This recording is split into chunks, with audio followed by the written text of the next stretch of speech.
You don't join a cartel, you get promoted into it. Not with an application, not with an interview, with silence, with obedience, with fear.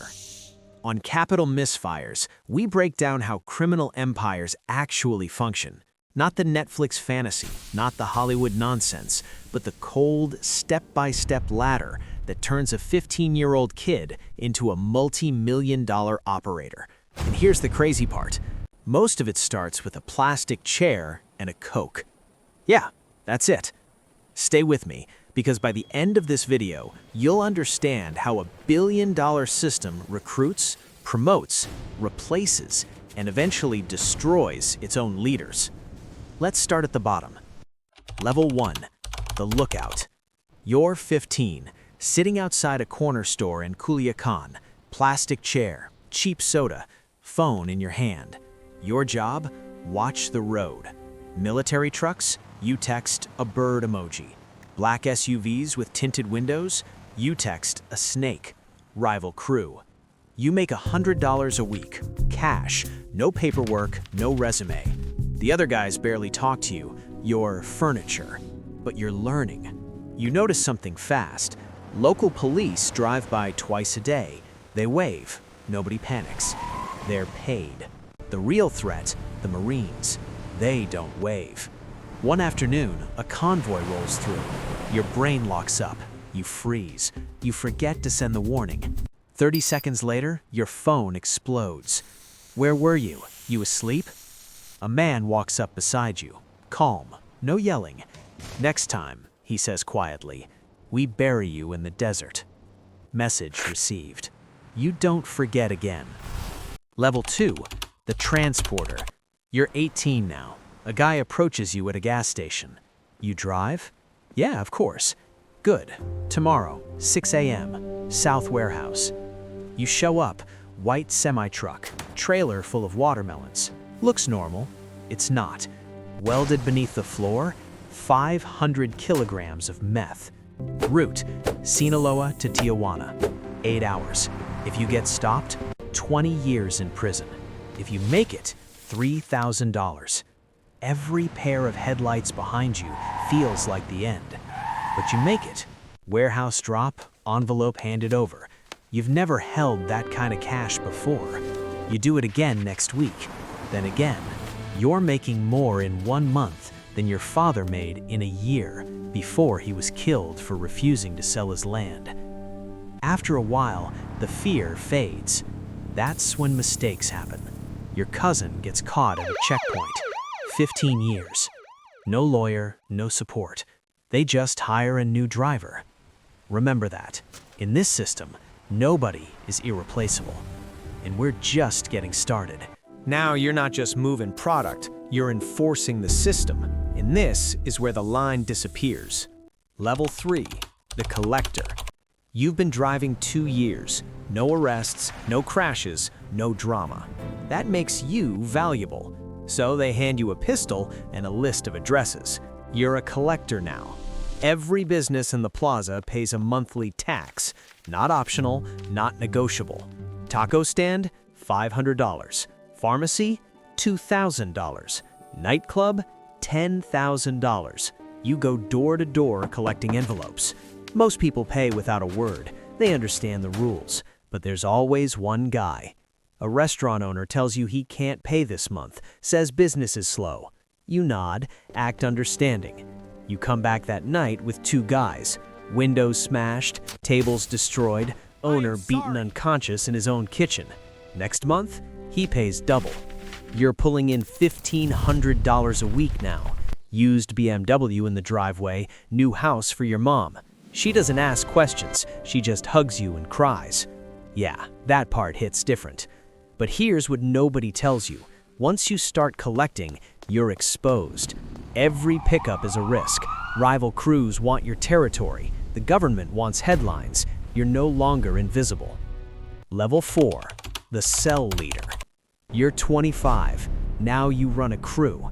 10 men under you. Your orders are simple. Move product, protect territory. The cartel supplies 100 kilos of cocaine each month. You break it down, sell to distributors, send money up the chain. You keep 10%. That's $50,000 to $100,000 a month. Feels unreal. You've got a house with a pool, a girlfriend who thinks you own a construction company, respect on the streets. But here's the catch. You're managing chaos. Your guys are young, impulsive. Some get high on their own supply. Some start fights just to prove something. And attention?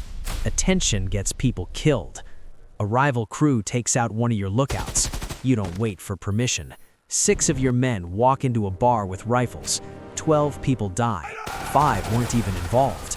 It makes the news. Politicians promise justice. Nothing happens. Because the governor? He's on payroll. You're making real money now. But the pressure from above never stops. The regional boss wants more. Always more. If you don't deliver, you're replaced. And in this business, replacement doesn't mean a transfer. It means a funeral. Take a second and think about that ladder. Every step up makes you richer. Every step up makes you more disposable. And we haven't even reached the real power yet. Next, you stop taking orders. You start giving them. Now you're no longer the guy collecting envelopes. You're the one setting the quotas. And this is where the money explodes. But so does the pressure. Level 5, the regional operator. You control an entire city now. Maybe Reynosa, maybe Nuevo Laredo. 5 cell leaders report to you. Supply, distribution, enforcement. It all runs through your phone, except you barely use it anymore. Meetings happen in safe houses that rotate weekly. You arrive in armored SUVs. Bodyguards open doors. You carry a gold-plated pistol you've never actually fired, because your real weapon isn't the gun, it's coordination. The Plaza Boss wants expansion into a neighboring state. You identify weak spots in the rival territory. You bribe local police to stand down. At 3 a.m., 30 armed men roll in. The rival cell leader is eliminated. Bodies are hung from a bridge with a message. The territory changes hands overnight. You also manage the money, millions every month.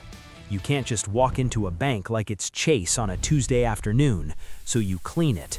Restaurants, car washes, construction companies, legitimate fronts hiding illegitimate profit. You're clearing $200,000 a month. On paper, you're an import consultant. Your family doesn't ask questions. Now the danger shifts. The DEA has your phone tapped. You know because your lawyer tells you. So now you speak in code, meet in person, use messengers. You're fighting 3 wars at once.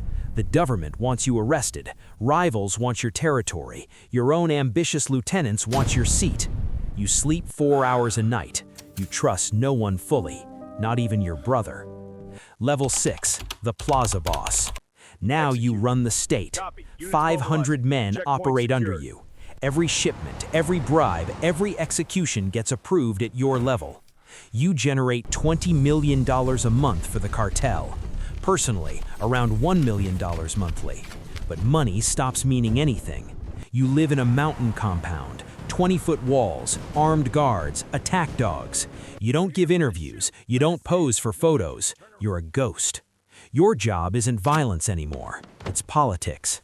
You meet governors and generals. You don't threaten them, you make offers. Suitcase with $2 million, a share of the profit, a slice of the empire. Most take it. The ones who refuse, they get exposed. Scandals leak, careers end. If that doesn't work, they disappear. You coordinate global logistics now. Cocaine from Colombia, precursor chemicals from China, heroin from mountain poppy fields, tunnels under borders, submarines at sea, drones in the air. It's a multinational corporation built on blood. And here's the part nobody glamorizes. You can't attend your daughter's quinceañera, too risky. You can't visit your mother's grave, snipers might be watching. You're worth millions, but you live in a golden cage. Paranoia becomes your daily routine. Your head of security could be cooperating. Your accountant might be skimming. Your right-hand man might be planning your replacement. You execute 2 men based on suspicion alone.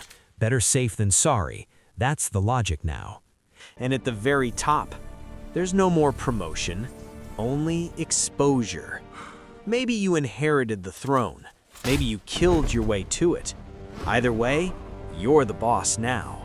Your organization moves 100 tons a year, sells in 15 countries, politicians on payroll, a net worth in the billions, and your name is on every watch list that matters.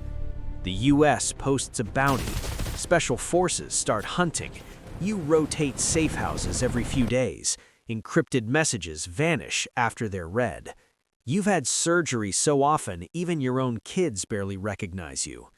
You divide territory like corporate boardrooms divide market share. Sinaloa here, Tamaulipas there, Veracruz carved up like a spreadsheet. For a moment, it looks stable. It never is. Someone gets greedy. Someone wants your seat. Someone talks. War breaks out.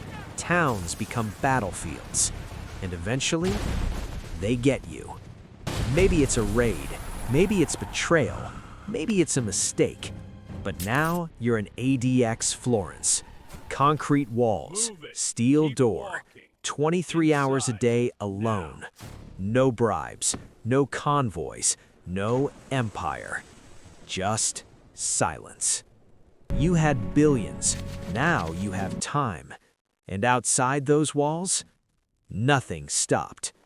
Your nephew steps in, or your son, or your lieutenant. The shipments continue, the money flows, the bodies stack. The system replaces you like it replaced everyone before you. Because this was never about one king. It's a machine. And somewhere right now, in Culiacan, a 15-year-old kid is sitting on a plastic chair outside a convenience store, watching the road, waiting for his first promotion. This isn't a gang. It's a business. A billion-dollar enterprise built on blood, loyalty, fear, and replaceability. And it's still running. Jimmy, Capital Misfires.